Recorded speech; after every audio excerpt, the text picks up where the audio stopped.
कीर्ति credibility और लगातार विवादों में घिरे रहने पर सेबी का क्या कहना है?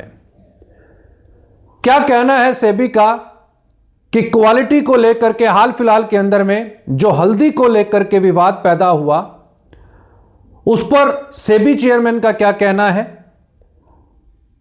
यह हम आपको बताएंगे इस वीडियो में और उनकी बाइट भी हम सुनवाएंगे। लेकिन उससे पहले मैं बता दूं कि दिल्ली के अंदर में 20 दिसंबर को CPAI community participation association of India की कन्वेंशन हुई, 11वीं कन्वेंशन थी।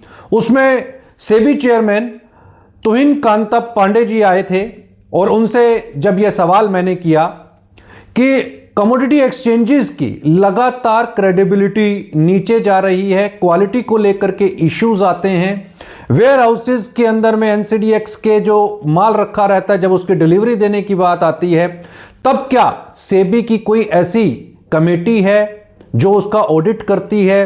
क्या सेबी की कोई ऐसी टीम है जो उस माल को डिलीवरी देने से पहले उसका ऑडिट करे, इंस्पेक्शन करे कि माल ठीक दिया जा रहा है, जो एक्सचेंज के पास में माल रखा था वो ठीक था, नियमों के मुताबिक रखा गया था? उस पर सेबी चेयरमैन तुहिन कांता पांडे जी का क्या कहना है, सुनिए। Sir, Suresh Manchanda, market times TV से। सर, कमोडिटी मार्केट ग्रो करनी चाहिए, एक ट्रांसपेरेंसी की कमी है। जब से सेबी के पास में ये चार्ज आया है एफएमसी से मूव होकर के, उसके बाद से क्या बदलाव इसमें आपने देखे हैं?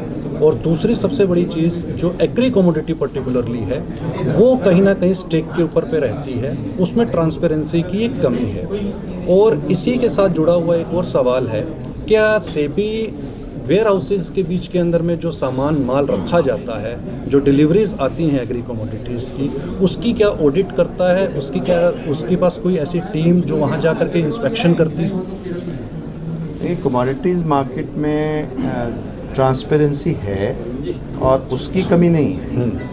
डेवलपमेंट ऑफ मार्केट के फर्दर डेवलपमेंट ऑफ मार्केट में कुछ दिक्कतें इसलिए भी हैं कि एग्रीकल्चर एक स्टेट सब्जेक्ट है और जो उनकी स्पॉट मार्केट्स हैं वो स्टेट के पर्व्यू में आती हैं, ठीक है, और जो डेरिवेटिव मार्केट है वो सेंट्रल गवर्नमेंट के पर्व्यू में आती है और सभी रेगुलेट करता है। तो उसमें सामंजस्य बनाने में कुछ दिक्कतें आती हैं क्योंकि स्टेट्स में जो स्पॉट मार्केट की ये डिलीवरेबल भी है, राइट, यानी कि डेरिवेटिव्स भी है but it can be delivered also.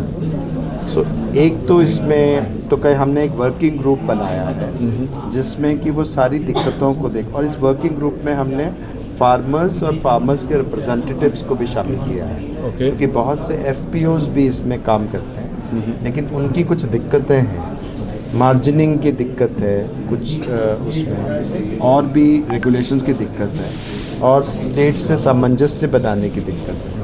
इन सबको विषयों पे वर्किंग ग्रुप की रिकमेंडेशंस जल्दी ही आ जाएंगी। 2 वर्किंग ग्रुप उसमें काम करते हैं और एक इशू ये भी है कि कुछ एग्रीकल्चर कमोडिटीज़ हैं उसमें हमने बैन किया हुआ है, जिसमें कि कमोडिटीज़ डेरिवेटिव्स नहीं हैं, उन पे भी एक स्टडी की गई है, सेबी के जरिए करवाई गई है, एक्सचेंजेस ने भी करवाई है और उन स्टडी से ये पता चलता है कि डेरिवेटिव मार्केट्स प्रॉपरली रेगुलेटेड वो चल सकती है इन कमोडिटीज़ में भी।